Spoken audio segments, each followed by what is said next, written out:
Situação geral. Na época do nascimento de Cristo, as terras que circundam o Mediterrâneo estavam na posse de Roma. Esses vastos territórios, que abrangiam toda a civilização então conhecida pelo homem comum, eram dominados por um tipo único de cultura. Em nenhum outro período da história anterior ou posterior se encontra exemplo de predomínio cultural que se possa comparar ao exercido por Roma nessa época. O cidadão comum do Império Romano não tinha conhecimento algum das civilizações da Índia ou da China. Além de suas fronteiras, pensava ele, só existiam tribos selvagens ou semicivilizadas. As fronteiras do Império Romano, portanto, coincidiam com as do mundo civilizado. A lealdade ao único imperador e o sistema militar a ele sujeito eram os fatores que preservavam a unidade. Embora pequeno, se comparado ao de um estado militar moderno, o exército de Roma era bastante para preservar a paz romana. Sob a égide dessa paz, o comércio prosperava, as comunicações eram facilitadas pelas excelentes estradas e pelo mar, e entre os homens de cultura, ao menos nas cidades maiores, o intercâmbio de ideias era propiciado pela existência de uma língua comum, a saber, o grego. Apesar dos maus governantes e dos funcionários corruptos, o império assegurava a administração de uma justiça severa, sem precedentes no mundo de então. Os cidadãos orgulhavam-se do império e de suas conquistas. No entanto, a despeito da unidade, propiciada pela autoridade imperial e pelo controle militar, Roma evitava a supressão das instituições existentes nas diferentes localidades. No geral, os habitantes das províncias governavam-se a si mesmos no que concerne às questões internas. Respeitavam-se as práticas religiosas locais. Preservaram-se os costumes e as línguas antigas dos povos das províncias. Tal como nos estados nativos existentes dentro do âmbito dos impérios modernos, concedia-se aos governantes locais um domínio limitado em certas porções do império. É o caso da Palestina na época do nascimento de Cristo. Muito do sucesso de Roma, na dominação de populações tão diversas e a ela sujeitas, se deve à consideração com que tratava os direitos e preconceitos locais. A diversidade existente dentro dos limites do império era, assim, tão notável quanto a sua unidade. Mais do que em qualquer outro, no âmbito das ideias religiosas essa variedade saltava aos olhos. O cristianismo não veio a ocupar um vácuo. Na época do seu surgimento, pululavam na mente dos homens concepções várias do universo, da religião, do pecado e da recompensa e punição. O cristianismo tinha de defrontar-se com elas e procurar ajustar-se. Não se tratava, portanto, de semear em solo virgem. As concepções já existentes forneciam muito do material a ser usado na conformação da sua estrutura. Muitas dessas ideias desapareceram do mundo moderno. O fato de ter havido essa mescla deve levar o estudioso a distinguir os elementos permanentes dos transitórios no pensamento cristão, apesar da extrema dificuldade implícita nesse processo, e da diversidade das soluções propostas pelos vários eruditos. Certos fatores presentes ao ambiente intelectual em que se inseriu o cristianismo provêm das religiões antigas universais e remontam a datas antiquíssimas. Com exceção de uns poucos representantes do pensamento filosófico mais requintado, todos criam na existência de um poder, ou de poderes invisível, sobre-humano e eterno, que controlava o destino e devia ser adorado, ou aplacado, por meio de orações, atos rituais, ou sacrifícios. A Terra era considerada o centro do universo. Ao redor dela o Sol, os planetas e as estrelas seguiam o seu curso. Acima dela, o céu, abaixo, a morada dos espíritos já mortos ou dos maus. Na mente popular não havia a noção do que hoje se denomina lei natural. Tudo o que acontecia na natureza era obra dos poderes invisíveis do bem e do mal, que governavam o mundo arbitrariamente. Os milagres, por conseguinte, eram considerados, não simplesmente possíveis, mas coisa esperada, quando as forças superiores desejassem gravar, na sensibilidade do homem, a impressão de algo importante ou fora do comum. O mundo era considerado a habitação de inúmeros espíritos bons e maus, que influíam em todas as facetas da vida humana, de tal forma se apossavam dos homens, que passaram a controlar suas ações, para o bem ou para o mal. Grande parte da humanidade caracterizava-se por um profundo sentido de indignidade, ou de insatisfação com as condições da existência. As formas variadas de manifestação de sentimento religioso eram indícios da necessidade de estabelecer melhores relações com o espiritual e o invisível, e da ânsia generalizada por um socorro maior que o que os homens podiam prestar uns aos outros. Além desses conceitos gerais comuns à religião popular, mundo a que se dirigiu o cristianismo devia muito à influência específica do pensamento grego. As ideias helênicas dominavam a inteligência do Império Romano, mas sua influência estendia-se tão somente às camadas mais cultas da população. A reflexão filosófica dos gregos ocupou-se inicialmente com a explicação do universo físico. Porém, com Heráclito de Éfeso, cerca de 490 a.C., embora tudo seja ainda considerado, em certo sentido, físico, o universo, que está num contínuo fluir, passa a ser considerado como formado por um elemento ígneo, a razão que penetra em todas as coisas, da qual a alma do homem é parte. Aí está, provavelmente, ainda que em germe, o conceito de logos, de grande importância no pensamento grego subsequente na teologia cristã. No entanto, não se fazia distinção entre esse elemento que dá forma às coisas, e o calor ou fogo naturais. Anaxágoras de Atenas, cerca de 500 a 428 a.C., ensinava que uma mente modeladora age na disposição da matéria e é independente dela. Os pitagóricos, na Itália meridional, afirmavam que o espírito é material e que as almas são espíritos decaídos e aprisionados em corpos materiais. Parecem ter sido levados a essa crença na existência imaterial mediante a consideração das propriedades dos números, verdades permanentes pertencentes a um âmbito situado além do da matéria, e impossíveis de serem discernidos materialmente. Para Sócrates, 470, 399 AC, o objeto primeiro do pensamento é a explicação do próprio homem, e não a do universo. O tópico de investigação mais importante é a conduta do homem, isto e a moral. A ação reta baseia-se no conhecimento, e o seu resultado são as 4 virtudes, isto é, prudência, coragem, autocontrole e justiça, as quais, sob a forma de virtudes naturais, viriam a ocupar lugar proeminente na teologia cristã medieval.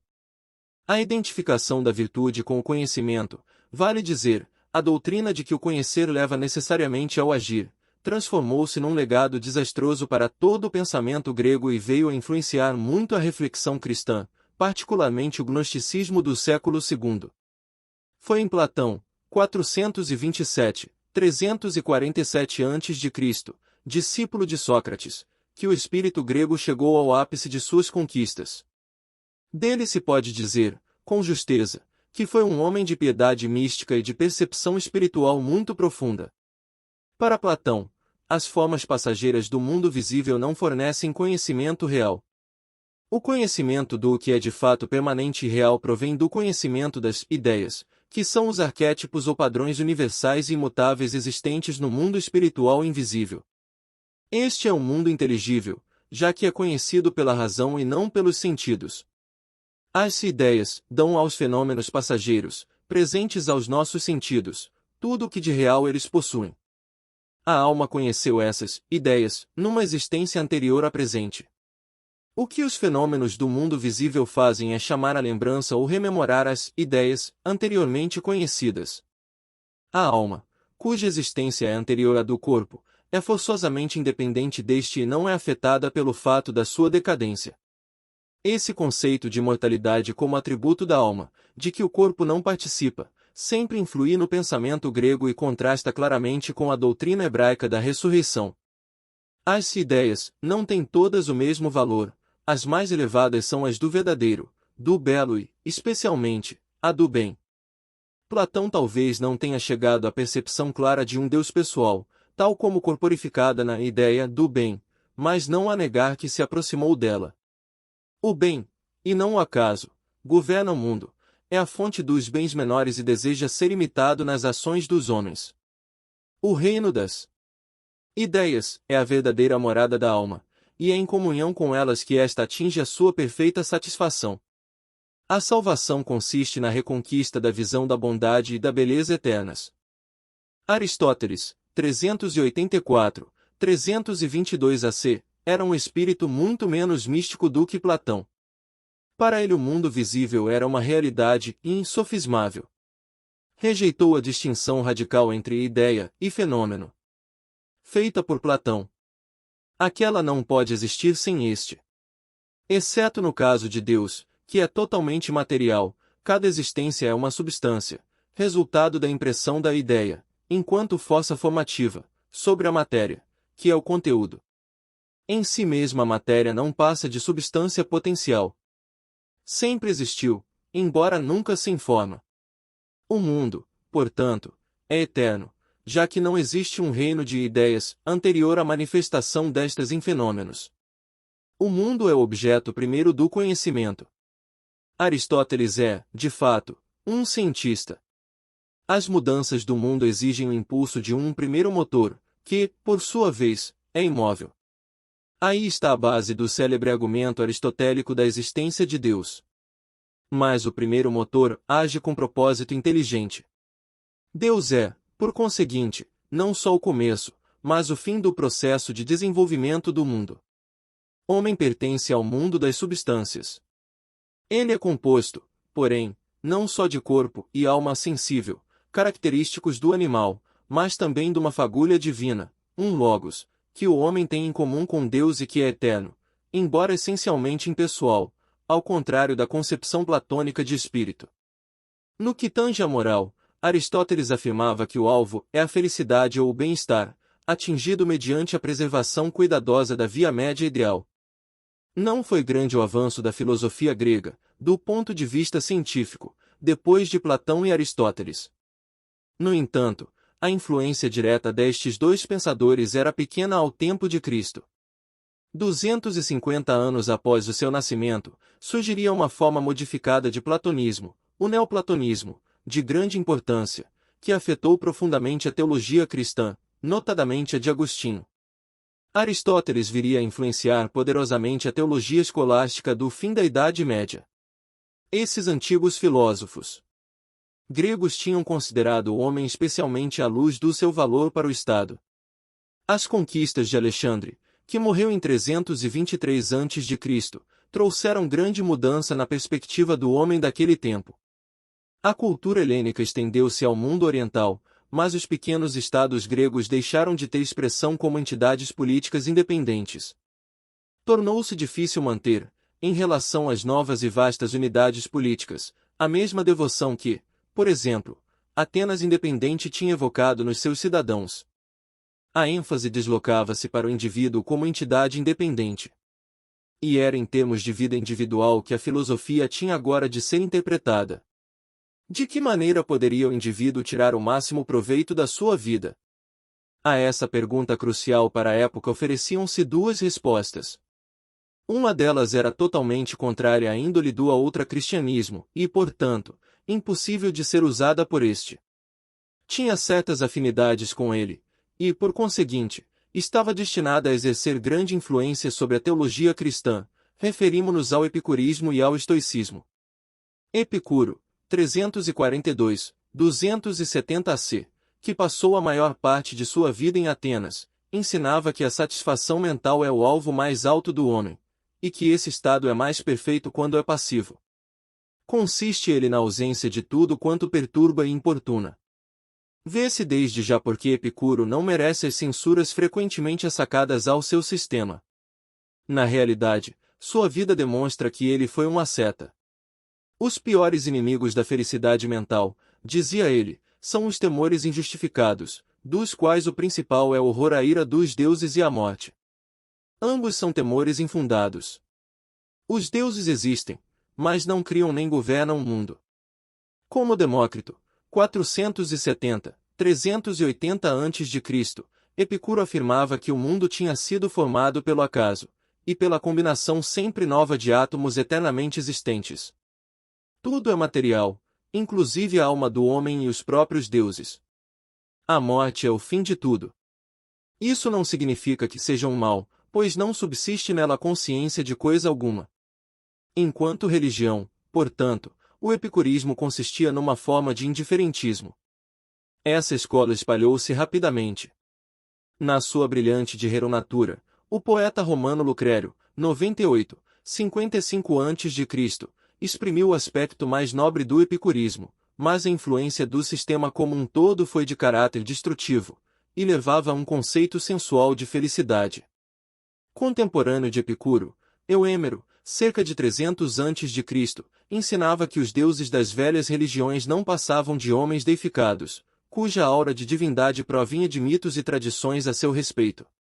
O poeta Ênio, 239, 170 a.C., repetia e pregava as mesmas ideias em Roma.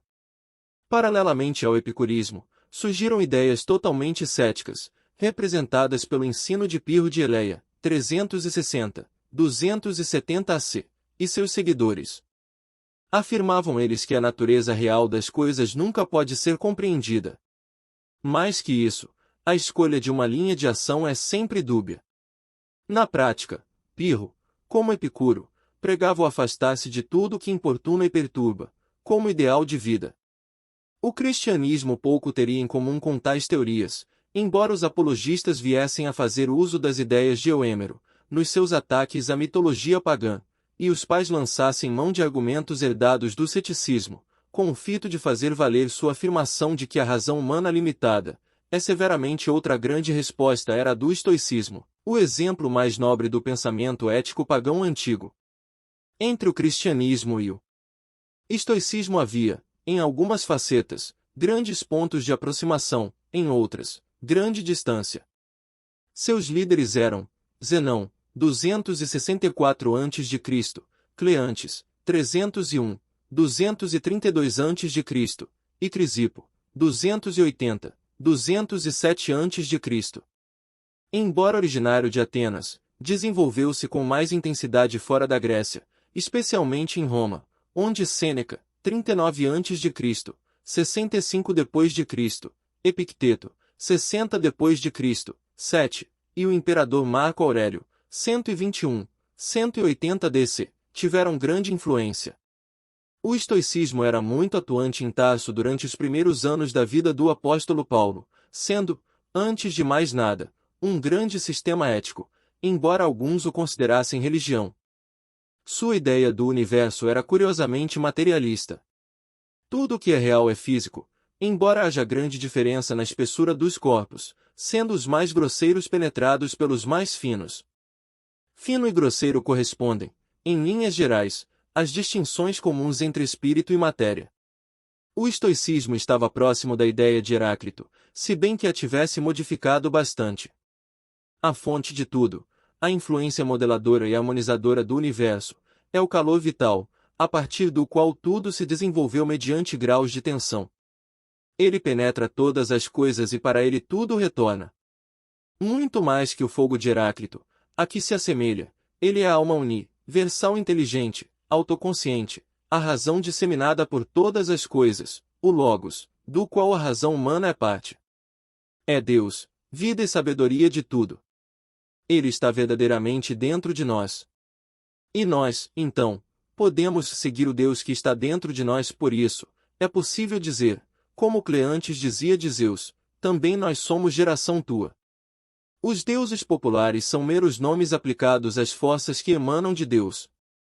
Se em todo o mundo há uma sabedoria, segue-se que há uma lei natural, uma regra de conduta para todos os homens. Todos são moralmente livres. Todos os homens são irmãos, já que provêm todos do mesmo Deus. As diferenças em situação de vida são meros acidentes.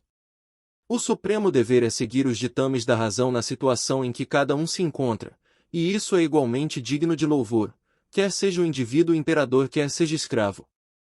A obediência. A razão, o Logos, é o objeto único dos esforços humanos.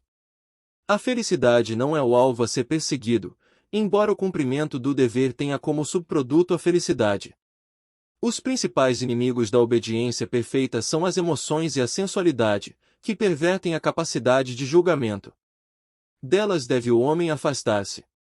Deus inspira todas as boas ações, embora a noção de Deus seja essencialmente panteísta.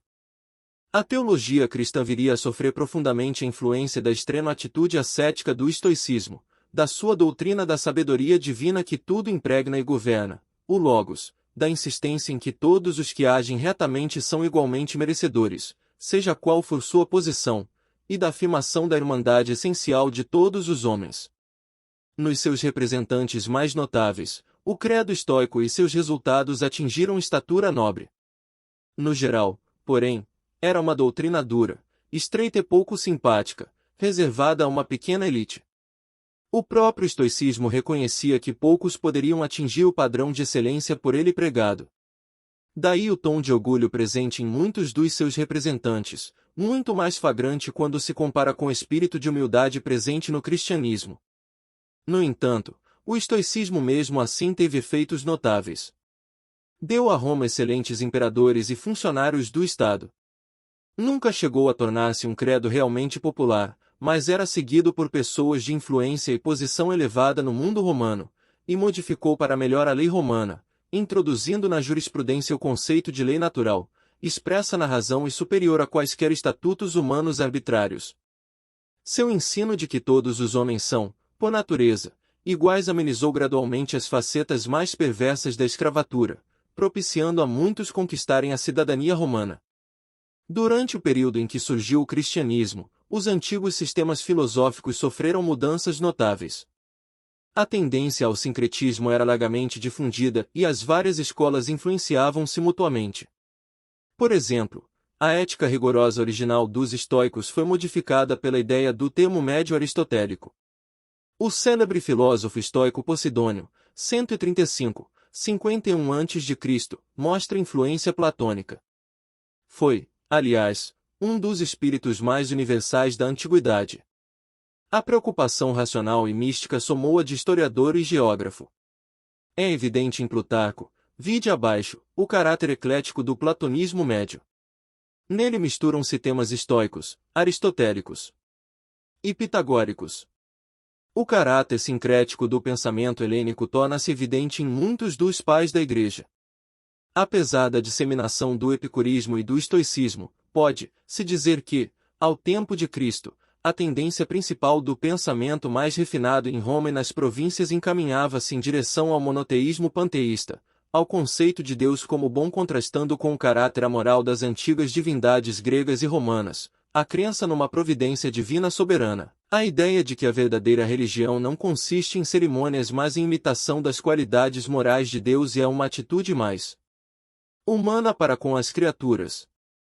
Faltavam à filosofia de então dois elementos que o cristianismo viria realçar, a saber, a certeza que só pode advir da crença numa revelação divina, e a ideia de lealdade a uma pessoa. O povo em geral, no entanto, desfrutava de poucos dos benefícios advindos do pensamento filosófico.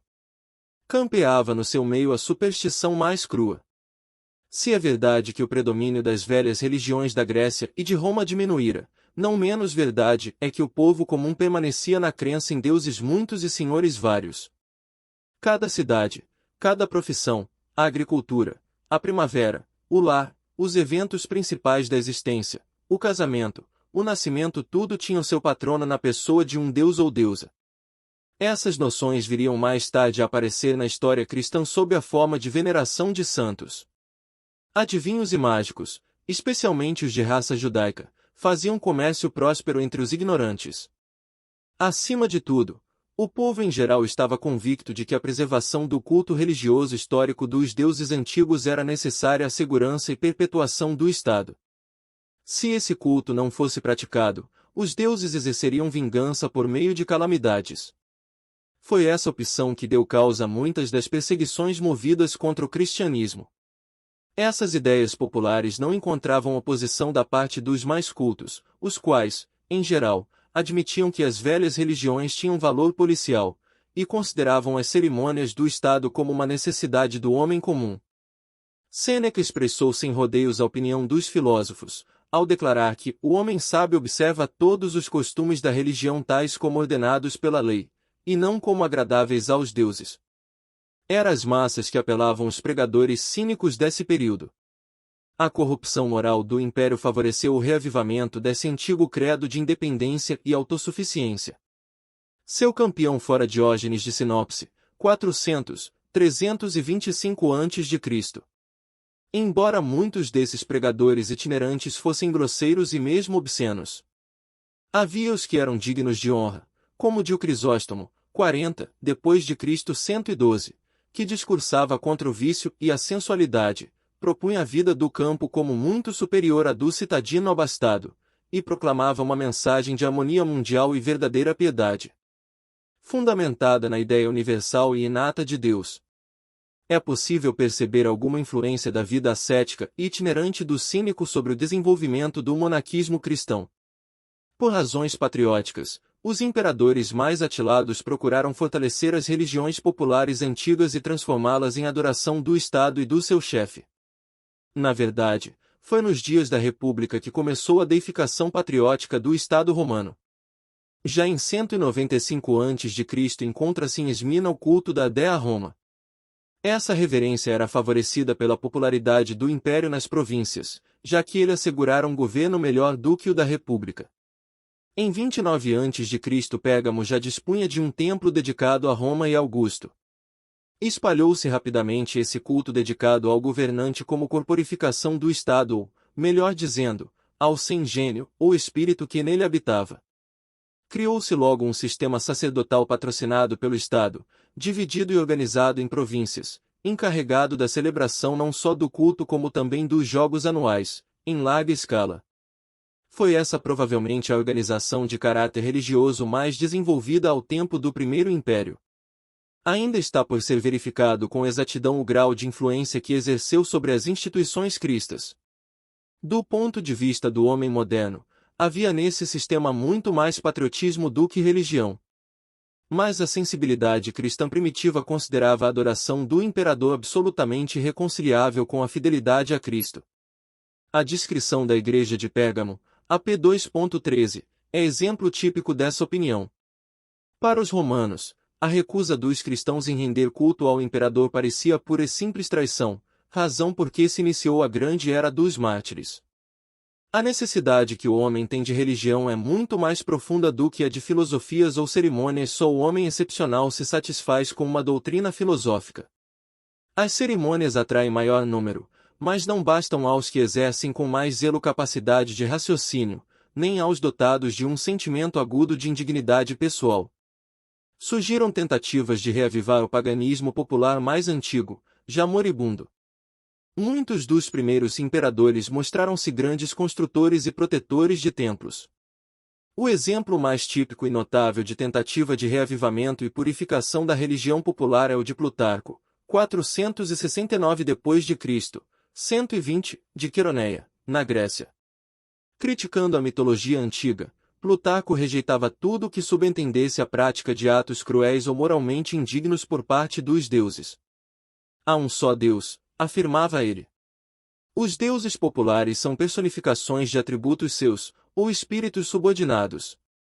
Cria também em oráculos, providências especiais e retribuição futura, e pregava uma vigorosa moralidade. Seus esforços no sentido de reavivar o que de melhor havia no antigo paganismo estavam, porém, destinados ao fracasso e conquistaram poucos seguidores. A grande maioria dos que sentiam necessidades de ordem religiosa simplesmente adotavam as religiões orientais, notadamente aquelas em que predominava a preocupação com a redenção, em que o misticismo e o sacramentalismo eram traço marcante. Isso era grandemente favorecido pelo vasto afluxo de escravos orientais para a área ocidental do mundo romano no fim da República. A disseminação dessas crenças independentes do cristianismo, e, até certo ponto, rivais deste durante os 3 primeiros séculos de nossa era, contribuiu para o aprofundamento do sentimento religioso em todo o Império, e, nesse sentido, facilitou o triunfo do cristianismo. Uma dessas religiões orientais foi o judaísmo, a que teremos oportunidade de fazer referência mais pormenorizadamente em outro local. Apesar do pouco elemento de mistério que apresentava, o judaísmo conquistou popularidade considerável. A mente popular voltava sua preferência para outros cultos do Oriente com ênfase maior no misterioso ou, antes, mais peso no elemento sacramental e redentor. A importância desses cultos no desenvolvimento religioso do mundo romano tem sido muito realçada ultimamente. Os mais populares dentre eles eram os da Grande Mãe, Cibele, e Átis, originários da Ásia Menor, de Ísis e Serapis, do Egito, e de Mitras, da Pérsia. Ao mesmo tempo, observava-se grande sincretismo entre essas religiões, cada uma possando-se de elementos de outra e das religiões mais antigas nas suas zonas de origem. O culto da Grande Mãe aportou a Roma em 204 a.C. Era em essência uma religião rudimentar de adoração da natureza, acompanhada de ritos licenciosos. Foi o primeiro a fixar-se no Ocidente em larga escala. Zero de Ísis e Serapis, com sua ênfase na regeneração e na vida futura, estabeleceu-se em Roma mais ou menos em 80 a.C., mas defrontou-se com oposição governamental por muito tempo. O de Mitras, o mais elevado de todos, apesar de sua longa história no Oriente, não chegou a tornar-se importante em Roma senão após o ano 100 depois de Cristo aproximadamente.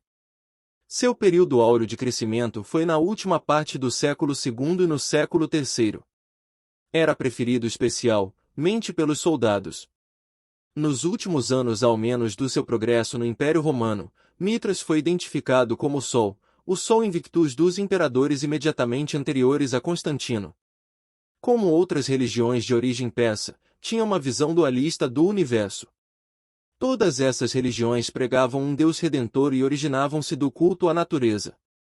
Sua mitologia variava, mas em geral falava de um Deus que morria e ressuscitava, e celebrava o ciclo natural do nascimento e da morte, aplicando-o ao renascimento da alma, de modo a vencer a morte.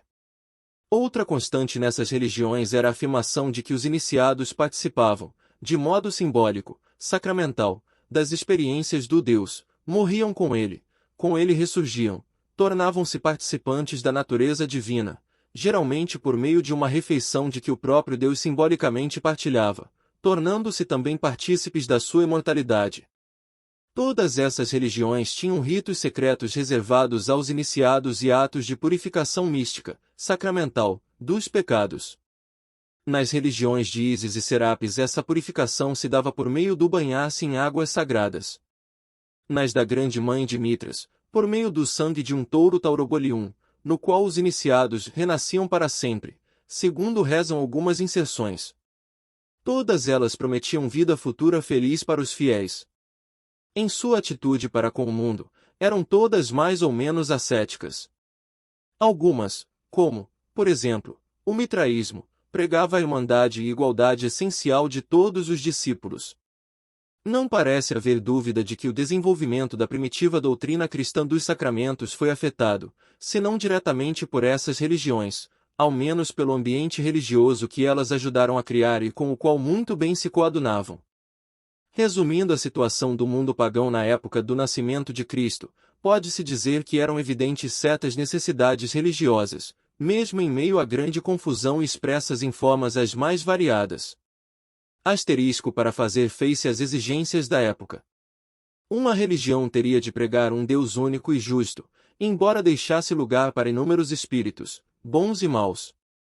Teria de possuir uma revelação definida da vontade de Deus, isto é, de uma escritura dotada de autoridade, como era o caso no judaísmo. Teria de inculcar nos seus seguidores a virtude da negação do mundo, baseada em ações morais agradáveis à vontade e à natureza do seu Deus. Teria de apontar uma vida futura prenhe de recompensas e castigos. Deveria dispor de ritos simbólicos de iniciação e prometer efetivo perdão de pecados. Teria de possuir um Deus redentor com o qual os homens pudessem unir-se mediante atos sacramentais.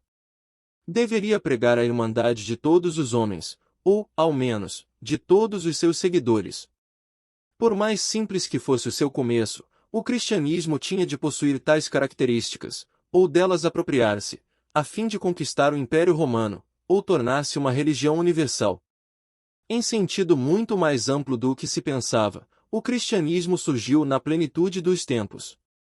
Para os que creem na providência poderosa de Deus, é evidente a importância fundamental nessa grande preparação, por mais que se reconheça o fato de que algumas das características do cristianismo primitivo levavam o timbre e as limitações da época e têm de ser joeiradas, para que nele se percebam os elementos eternos.